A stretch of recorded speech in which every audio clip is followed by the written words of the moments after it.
Hallo und herzlich willkommen zurück bei den ABC Murders. Hier ist Sabine die Cat und jetzt gehen wir und schauen uns die Briefe mal näher an. Okay, Poor nicht. Mr. Poirot. I'm quite so. Okay, den brauchen wir jetzt nicht mehr lesen. Wir müssen jetzt zum Schreibtisch vorgehen.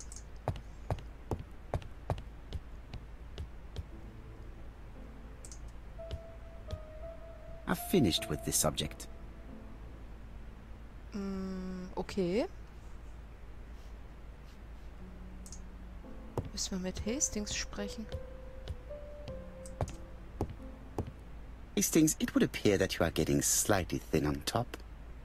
Really? I hadn't noticed.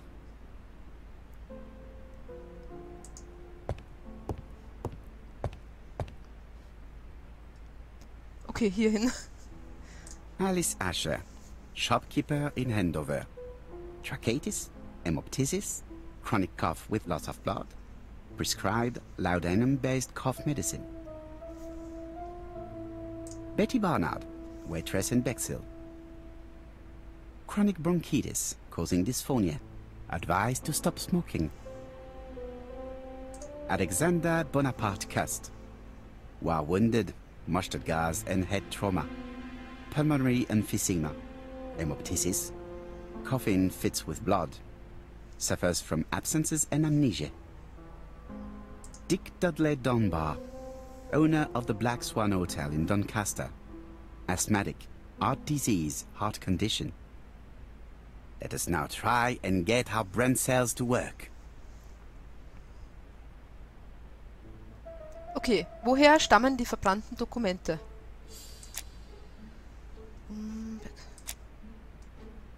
Auf den verbrannten Dokumenten steht Mrs. Ashers Name, das ist immer richtig. Sarah Gray hat einen Hausierer gesehen, der sich am Tag der Ermordung der Villa genähert. Nein. Tag der Ermordung war just viel besucht. Sir Carmichael Clarks Patientenakte wurde kürzlich erst gelesen, ja. Und alle Opfer hatten Halsbeschwerden. Okay. The burned documents are medical records and without a doubt they come from Clark's archives. First of all, because all the patients have throat conditions. And secondly, their name starts with either A, B, C or D, and it is precisely the files that match these letters that have been tampered with. But why burn these files? How come the names of the two victims appear on them? And who are the two other patients? These are very good questions. Ab zum Telefon.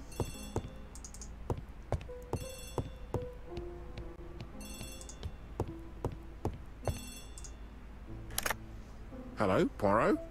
Any news, Chief Inspector? You wanted a stocking seller? We have one. Reported by his landlady, who thought he was behaving suspiciously. He has the most unbelievable name. Alexander Bonaparte Cust. Alexander Bonaparte Cust. Yes, Alexander Bonaparte Cust? How did you guess? Poirot, you have magical powers. It's a serious lead. I called Doncaster. A person matching Cust's description has been seen at the station. He got off the train from London, but after that, nobody knows where he went. Das Black Swan Hotel in Doncaster. Look for him at the Black Swan Hotel. What? How do you know he's there? Trust me, Chief Inspector. You appear to be very sure of yourself. Very well. I'll call the Black Swan straight away. The owner is going to get a shock when he learns that there's a murderer under his roof.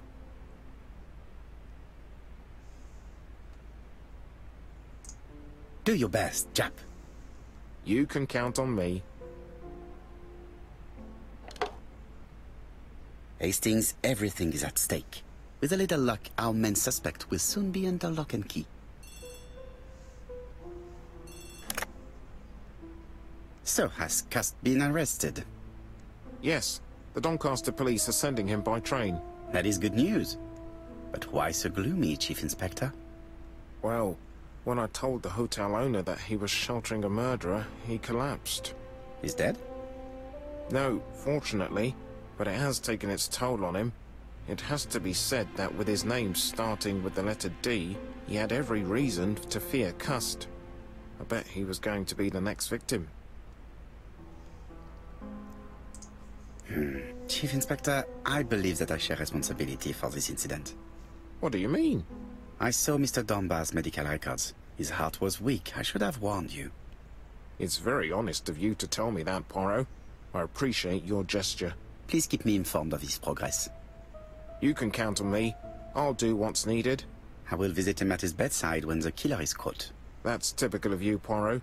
We should focus on the next part of the investigation in order to avoid other incidents. While we're waiting to question Cust, we could search his room in London. Where does he live? The Marbury Guest House? I'll see you there. Yes, but start without me. First of all, I have to sort out a few details for Cust's transfer. I understand. À bientôt. Hastings, we are making good progress. Please go and search the room of our #1 suspect. With pleasure. I did have a dentist appointment, but I'll cancel. The dentist. So that is why you were so nervous and bad-tempered. A visit to the dentist is never an enjoyable prospect.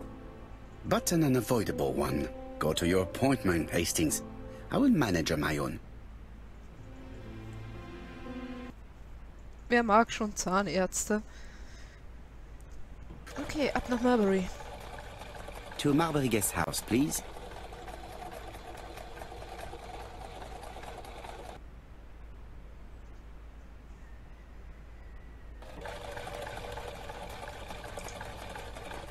Marbury. There is a very pretty village by this name, in Cheshire.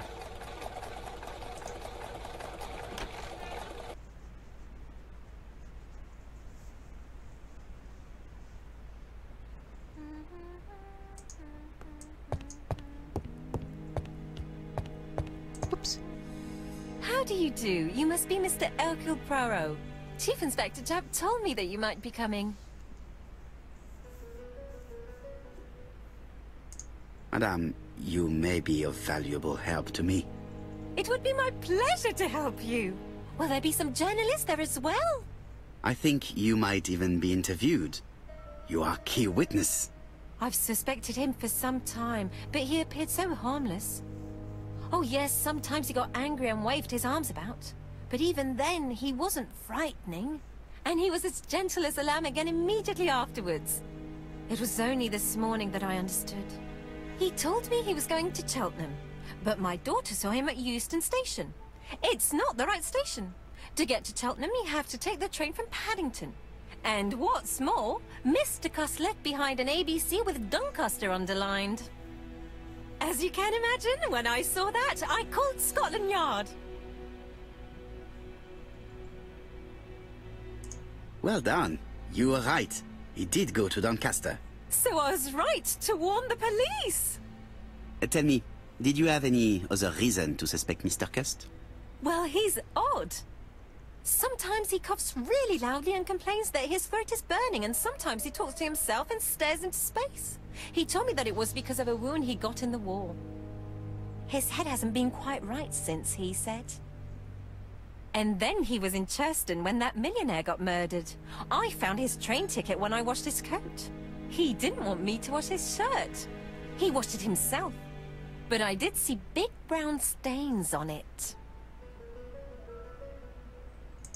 Where were the stains on the shirt? On the collar and on the buttonholes. Cut used to travel for his work. Is that correct? Oh, it wasn't for pleasure. He was always unwell on trains. But he had to sell his stockings around England. I have to respect my engagements, he used to say. Do you know where Cust was at the time of the murder in Andover and Bexhill? On June the 21st and July the 25th? No, I don't know. That was a while ago, you know. But surely you keep a register. It won't do you much good. Mr. Cust rents his room for the year. If he goes away for a few days, I have no reason to make a note of it. Ah! I remember one thing. Bexhill by the sea, right? Indeed. It is a large seaside resort. Well, as it happens, at the start of July, Mr. Cust asked me to repair his bathing dress. Suspicious, huh?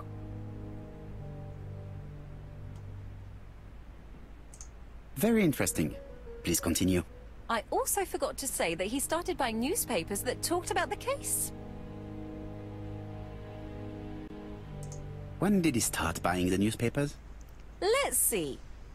I think it was just after the millionaire's murder in Chertston. He didn't seem all that interested before that. That will be all for now. I'm going to take a look at his room. Take the key on the counter.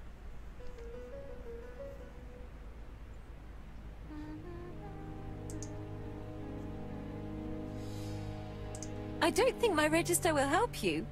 Mr. Cuss rents his room all year. If he goes away for a few days, I have no reason to make a note of it.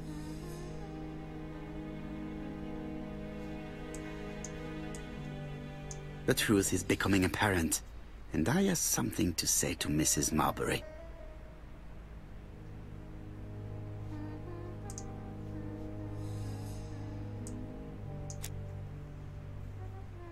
This woman appears to be in a good mood.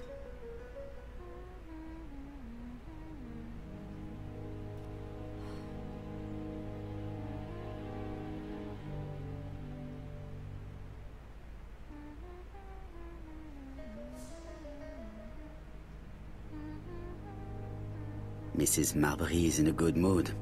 She's working very precisely in producing incredibly thin peel.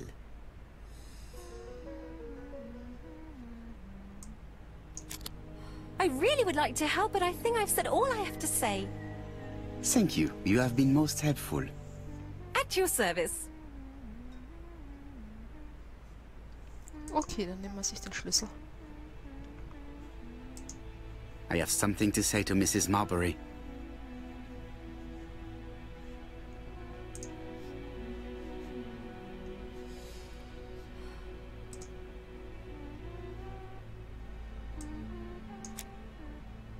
Mrs. Marbury, if I am to believe the register, you rented room 306 to a certain Mr. Fishman on the day of the Bexhill murder. Room 306 is Cust's room. Can you explain yourself? Yes, I remember. Just for one night as a favor. Mr. Cust was away, all my other rooms were taken, and poor Mr. Fishman had nowhere to go.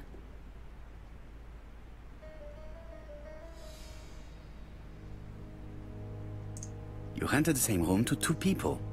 Very profitable, but quite illegal. But I didn't harm anyone. I was only helping everybody out.